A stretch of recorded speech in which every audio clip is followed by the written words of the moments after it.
अपने हफीज भाई एक प्रोफेसर वो ये कहते हैं कि टीम इंडिया के अंदर Rohit Sharma deserves to lift the world cup. Rohit Sharma को वर्ल्ड कप जीतना चाहिए। और वो जो मीम है ना, बात तो सही है, बात बिल्कुल सही है। रोहित शर्मा डिज़र्व करता है। उसने जिस तरीके से हफीज़ भाई कह रहे हैं कि उसने टीम को उठाया है, जिस तरीके से वो लीड कर रहा है, जो उसकी लीडरशिप क्वालिटीज़ हैं, जिस किस्म का सेल्फलेस वो बैट्समैन है, जिस किस्म का सेल्फलेस वो कप्तान है, उसको उठाना चाहिए। कल भी ना मेरे से किसी ने ये सवाल पूछा था कि रोहित शर्मा की कप्तानी के बारे में एंड ऑल दैट। मैंने कहा रोहित शर्मा की तरह का ना सेल्फलेस कप्तान बनने के लिए आपको पहले एक सेल्फलेस प्लेयर बनाना पड़ता है। आइदर आप बैटर हैं या बॉलर हैं। नॉर्मली जो वो बैटर होता है ना, उसकी सेल्फलेसनेस वो ज़्यादा जिसे कहते हैं प्रोमिनेंट होती है, पता चल रही होती है कि यार बैटिंग कर रहा है तो एक ही टेम्पो से वो टीम के लिए खेल रहा है, उसके लिए पर्सनल माइलस्टोन मैटर ही नहीं करते।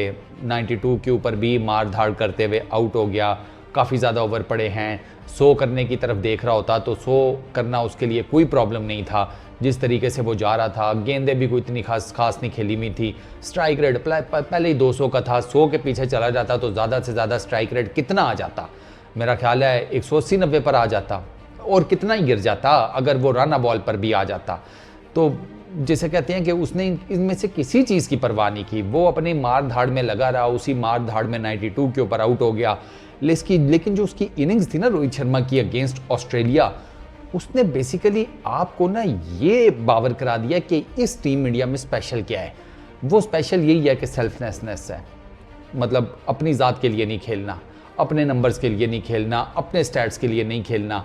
खेलना है तो टीम इंडिया के लिए खेलना है, इंडियन क्रिकेट फैंस के लिए खेलना है।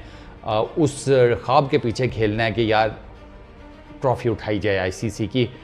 काफ़ी टाइम हो गया है, 2013 के बाद अभी तक नहीं उठा पाए। मल्टीपल जिसे कहते हैं बड़े बड़े इवेंट्स में कहीं कभी सेमीफाइनल में हारे तो कभी फाइनल में, कभी क्या, लेकिन आईसीसी की कोई मेजर ट्रॉफी टीम इंडिया के हिस्से में नहीं आई।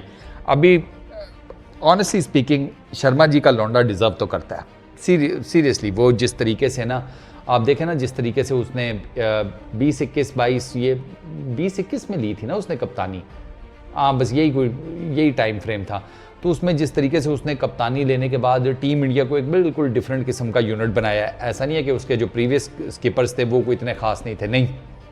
विराट कोहली हो गए, विराट कोहली की कैप्टनसी ने तो मेरा इस चीज़ के ऊपर ईमान पक्का कर दिया है। और अब मैं उस मफरूज़े को बिल्कुल नहीं मानता। मैं नहीं मानता इस मफरूज़े को कि जनाब कप्तान जो है ना वो बड़ा जिसे कहते हैं टाइट किस्म का होना चाहिए, तो वो अपने नीचे टीम को भी जिताना शुरू कर देता है।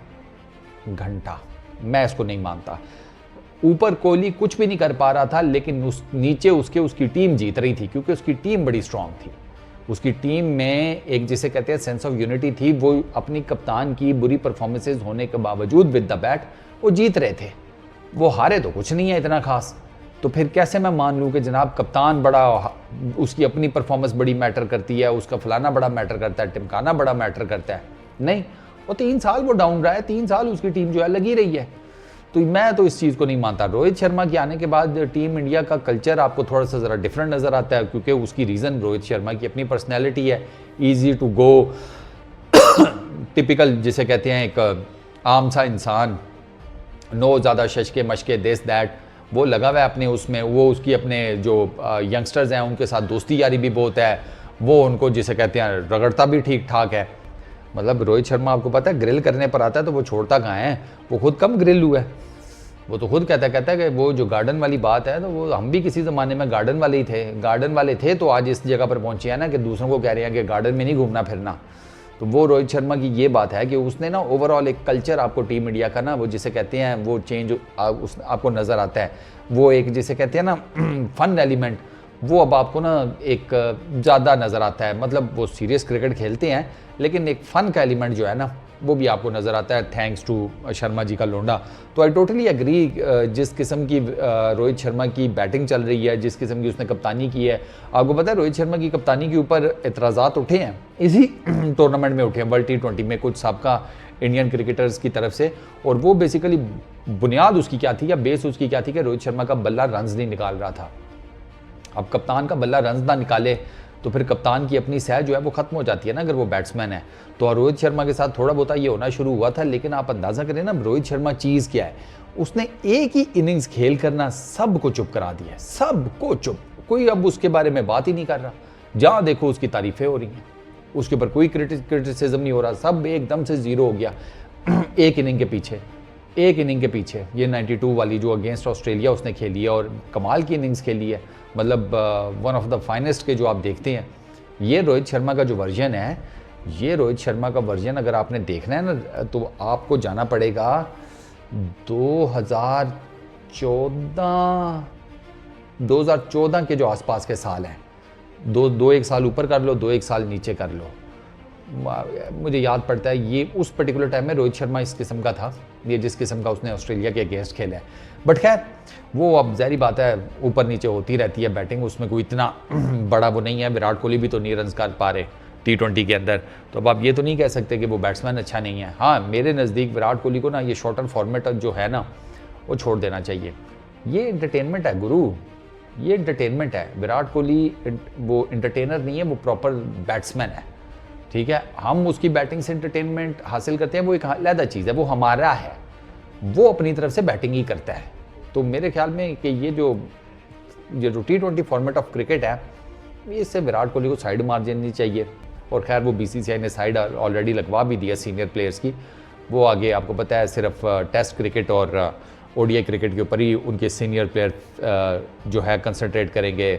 रोहित, विराट, बुमराह, जितना भी सीनियर लॉट है। तो अब लेट्स सी 2 मैच रह गए हैं, जिनमें से एक में बारिश होने के चांस हैं सेमीफाइनल में। तो शर्मा जी का लौंडा फिर मोस्ट प्रोबेबली अगर बारिश हो जाती है तो सीधा अपनी टीम को लेकर जाएगा फाइनल में। फाइनल में क्या होता है लेट्स सी, और किसके साथ मुकाबला होता है ये भी देखना पड़ेगा। मेरी जो टेक्निकल एक है ना ऑन पेपर आप कैलकुलेशन करती हैं, वो तो मुझे इंडिया और साउथ अफ्रीका का फाइनल नज़र आता है। लेकिन अगर आप मुझसे पूछें ना ज़रा एक इमोशनल एस्पेक्ट से या एक जिसे कहते हैं थोड़ा दिल के मामलात के हिसाब से, वो फिर इंडिया और अफगानिस्तान की समझ में आती है फाइनल में। बाकी लेट्स सी। इस वीडियो में इतना ही, अपना बहुत ख्याल रखना, नेक्स्ट वीडियो में मुलाकात होगी। Peace out.